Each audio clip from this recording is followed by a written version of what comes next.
l'enlaceur des mondes, cristal. Ka Laoun Kimi. La tonalité cristal, la question qu'elle vient nous poser, le rythme dans lequel elle nous met, le mouvement dans lequel elle nous met, c'est comment coopérer au mieux avec moi-même, avec les autres et avec le monde. L'archétype qui vient répondre, c'est l'enlaceur des mondes. L'enlaceur des mondes, dans le synchronomètre, c'est l'archétype de la mort. Vous doutez bien de ce qu'il va venir nous raconter. Il va venir nous dire « Laisse mourir l'ancien. Laisse mourir les conditionnements. Laisse mourir le mental quand il n'est pas à ton service. Et reprends connaissance avec ton mental pour que vous puissiez coopérer ensemble. Il a son utilité, ce mental, bien sûr, sauf si on est ennemi. L'invitation, c'est de se refaire ami avec. Apprends à enlacer tous tes mondes. Apprends à accepter, à coopérer avec toutes les parts de toi. Et ton monde intérieur, dans un premier temps, apprends à coopérer avec lui. Arrête d'être dans la lutte constante pour essayer de changer, bouger les choses.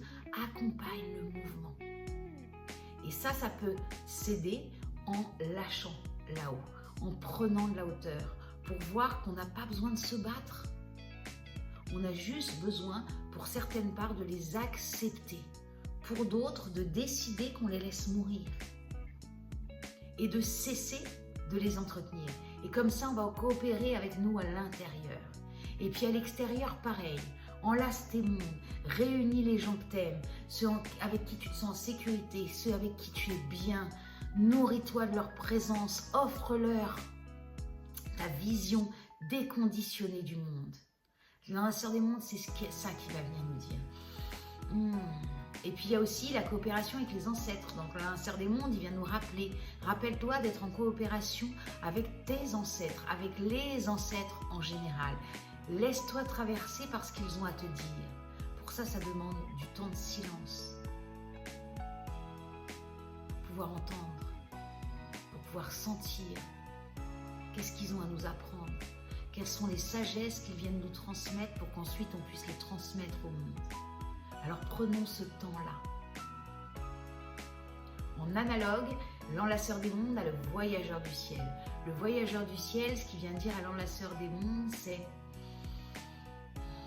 lâche ce qui est plus de toi, lâche les compromis. Arrête de passer ton temps à compromiser avec qui tu es. Pour des raisons mentales, pour des peurs. Réaligne-toi à l'être d'amour que tu es par nature et arrête de compromiser. Fais une liste des compromis que tu fais et lâche-les. On les lâche, on les brûle, on les enterre, on les met dans l'eau, on les lâche. Et au fur et à mesure du temps, un pas après l'autre, on ose, on a le courage de vraiment montrer notre réel visage au monde. Et le voyageur du ciel, il va aider l'enlaceur des mondes à dire ça. Et le voyageur du ciel, il va aider l'enlaceur des mondes à vivre ça. Mais il va lui dire, pour ça, tu as besoin vraiment de te rappeler, tu es un pilier entre la terre et le ciel. Rappelle-toi de ça. Équilibre-toi là-dedans. Sois vigilant à ne pas être complètement flyé, tout le temps dans un monde énergétique. Tu as besoin aussi d'être ici, sur cette terre. Tu as choisi d'être incarné.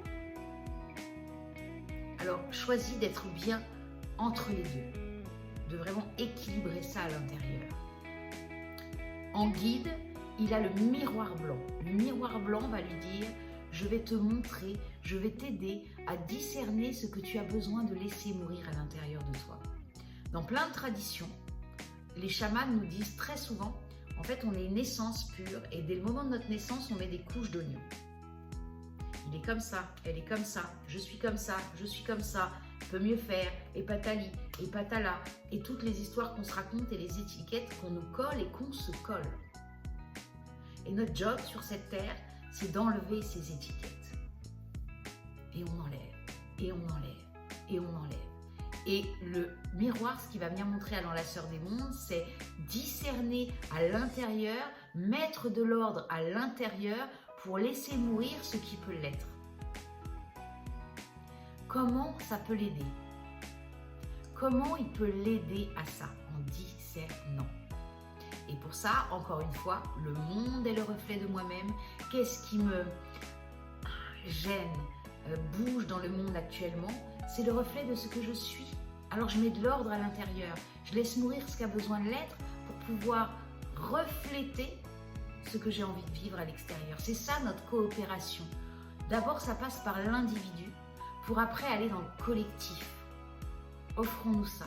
D'abord l'individu, après le collectif. Je mets de l'ordre à l'intérieur, je nettoie ma maison intérieure et après, je peux aller naviguer dans le monde depuis cet endroit qui est en ordre.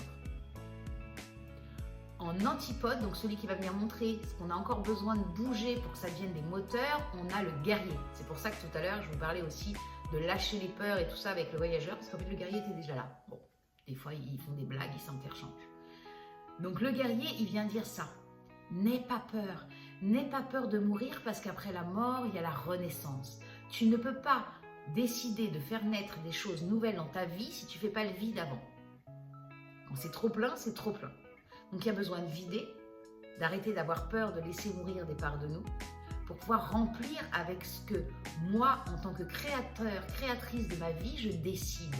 Et ça demande du courage. Encore une fois, on a bien vu dans cette onde enchantée de l'aigle, le courage est très présent. Je reconnecte à ma force de volonté. Depuis mon point de vue, qui n'est que moi et qui ne regarde que moi, il me semble que la force de volonté est une énergie qu'on a un peu perdue dans cette humanité et qui serait bon qu'on reconnecte pour se tenir droit, digne. Et c'est comme ça qu'on va coopérer. Et en le faisant chacun, nous pouvons l'induire inconsciemment aux autres. Et ça, c'est vraiment l'invitation. Le guerrier va amener ça, reconnecte à cette force de volonté et offre-la au monde. Laisse mourir les anciennes habitudes, le mo, pour reconnecter à cette droiture et à cette dignité. Offre-la. Et en occulte, on a l'aigle bleu lunaire. La tonalité lunaire va aider la tonalité cristal en lui disant c'est quoi le défi que tu as à dépasser pour pouvoir être pleinement dans ta coopération. Et l'aigle bleu vient lui répondre prends de la hauteur. Sur toutes tes relations, prends de la hauteur. Regarde avec un regard nouveau. Non pas celui de là ou pris dans l'émotionnel, mais celui de l'objectivité. Et ça va t'aider à être dans cette pleine coopération. À laisser mourir aussi les coopérations qui ne te nourrissent plus, qui ne te servent plus, qui te font perdre de l'énergie, qui te rabaissent, qui te... Alors pas qui t'empêchent, parce qu'il n'y a que toi qui t'empêche, mais dans lesquels tu as l'impression, on va dire ça comme ça, d'être empêché de briller pleinement qui tu es. Soit avec des gens qui te reconnaissent à ta juste valeur. Enlève les œillères et regarde. Regarde et bouge les choses. Déconditionne-toi de cette croyance que tu vas être moins aimé, que tu vas être rejeté, que tu seras seul. On bouge ça. Et l'aigle, il aide à ça. Donc on regarde notre vie d'un plan large et on regarde. C'est où les relations où ça va pas? C'est où les situations où je ne me sens pas pleinement vivante?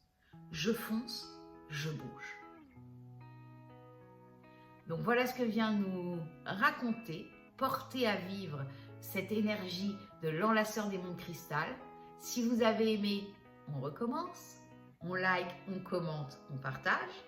Je vous souhaite une très bonne journée et je vous dis à demain.